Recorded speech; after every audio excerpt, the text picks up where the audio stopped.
হাদির ব্যাপার নিয়ে দেখেন, মানে একটা ওয়ার্ড কমিশনার নাকি কাউন্সিলর, তিনি এই হত্যাকাণ্ড ঘটিয়েছেন, যেটাকে আপনি একটা ইন্টারন্যাশনাল মাপের অফেন্সের কাছাকাছি দেখাচ্ছেন, একটা ন্যাশনাল ইলেকশন ডিস্ট্রয় করার জন্য করা হচ্ছে বলে মনে করছেন।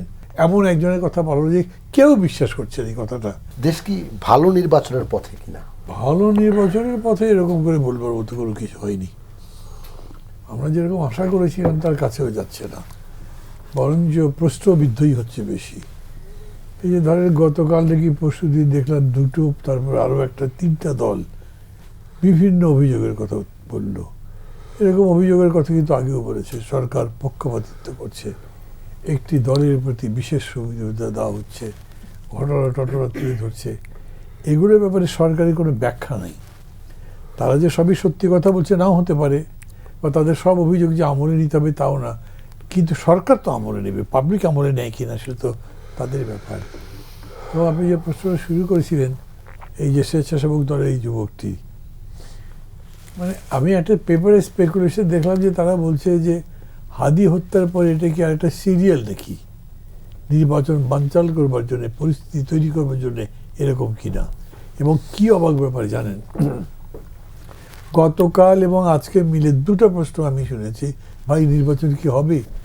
তাই বললাম এখনও নির্বাচন হবে, এই প্রশ্ন করার কারণ কি, না হবার কি আছে? তাই না, কীরকম লাগছে। তো মানুষের মধ্যে এখন এগুলো নিয়ে সংশয় আছে। তার মানে হচ্ছে যে মানুষ, ধরেন একটা দুটো ঘটনা তো আছেই, কিন্তু যে এক্সিস্টিং সিস্টেম, যে এজেন্সি, যে বাহিনী, যাদের উপরে নির্ভর করে তারা আশা করবে যে নির্বাচনটা ভালো হতে পারে, সেটাই করতে পারছে না। এবং এই প্রসঙ্গে আমি বলি, পুলিশ সম্পর্কে আমি প্রায় ডে ওয়ান থেকে বলছি যে এদেরকে একদম যাকে বলে রিফারবিশ করা উচিত, নতুন করে ঢেলে সাজানো। কিছুই করা হয়নি একেবারে। এবং পুলিশ মানে হয়তো আগের মতো আর কত ফাঁকিটাকে দিচ্ছে না, ডিউটি করছে, যাচ্ছে, বসে থাকছে, কিন্তু মানুষের কথা শুনছে না। সে অনুযায়ী তারা নিজেদের বুদ্ধি বিবেচনা দিয়ে কোনো ব্যবস্থা নিচ্ছে, তাও দেখছি না। গভর্নমেন্টে কোনো কিছু করে না। আর এই যে স্বরাষ্ট্রমন্ত্রীর বিষয়ে তো কতজন কত কথাবার্তা বললেন, ভদ্রকে খারাপ লাগে না, আমার খুব সিম্পল টাইপের লোক, কিন্তু আবার বোকা শোকাও মনে হয়। তার চেয়ে বড় কথা হলো যে ডিউটিটা আছে সেইটা উনি যে করতে পারছেন সেরকম তো না। হাদির ব্যাপার নিয়ে দেখেন, মানে একটা ওয়ার্ড কমিশনার নাকি কাউন্সিলর, তিনি এই হত্যাকাণ্ড ঘটিয়েছেন, যেটাকে আপনি একটা ইন্টারন্যাশনাল মাপের অফেন্সের কাছাকাছি দেখাচ্ছেন, একটা ন্যাশনাল ইলেকশন ডিস্ট্রয় করার জন্য করা হচ্ছে বলে মনে করছেন। সত্যি মিথ্যা আমি কিন্তু কমেন্ট করব না। সেটার জন্যে বড় মাস্টার প্ল্যানার, মাস্টার মাইন্ড, বৃষ্টিপুর একটা শব্দ আমরা আবিষ্কার করেছিলাম, এমন একজনের কথা বলা যে কেউ বিশ্বাস করছে এই কথাটা। তার মানে হচ্ছে সরকারের বিশ্বাসযোগ্যতায় চলে গেছে। আমি দেখছি গতকাল আমাকে একজন ফোন করলে, গল্প করতে করতে ফোনে বলছে যে ভাই ইউনূস সাহেব কোথায়? আমি বললাম মানে? বলো না, তাকে তো কোনো পত্র পত্রিকায় টেলিভিশন কত দেখছি না, প্রায় দিন 10 হয়ে গেল।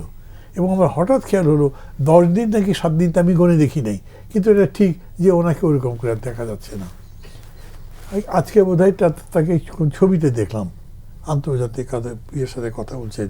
কিন্তু দেশের যে ক্রাইসিস ইত্যাদি, আগে উনি খুব কথা বলতেন না, দায়িত্ব নিয়ে তো কখনোই কথা বলেননি। এবং এখন হি ইজ অলমোস্ট অ্যাবসেন্ট। বাকি অ্যাডভাইজারদের সম্পর্কে আমি একই কথা বলবো, সরকার যে আছে এরকম কিন্তু মনে হচ্ছে না। এবং আওয়ামী লীগের তিরোধানের পরে, আমি শব্দটা এরকমই বলি, তিরোধানের পরে যেরকম করে বিএনপির আবির্ভাব, যেরকম করে তাদের অবস্থান গ্রহণ, যেরকম করে তাদের অবস্থান, এগুলোতে তো মনে হচ্ছে মানে কেউ কি মনে করবে যে দেশে আর কোনো সরকার আছে? আমি দেখছি না। প্রায় সবাই ধরে নিয়েছে, কাউকে আপনি যাকে জিজ্ঞেস, এমনকি ধরেন তাদের যে প্রতিদ্বন্দ্বী জামাতকেও যদি জিজ্ঞেস করেন, তারাও মনে করে যে তারা এবারে ক্ষমতায় যেতে পারবে, তারাই ক্ষমতায় যাবে। তো আচ্ছা, সেটা যদি হয়তো তো হতেই পারে, একটা পার্টি এক্সপ্লোর তো কোনোভাবে হতেই পারে, কিন্তু মানুষের মধ্যে আশ্বাসের জায়গাটা আসছে না যে ইলেকশনটা একটা ভালো ইলেকশন হবে। এটা কোনো জায়গাতে আমি দেখছি না।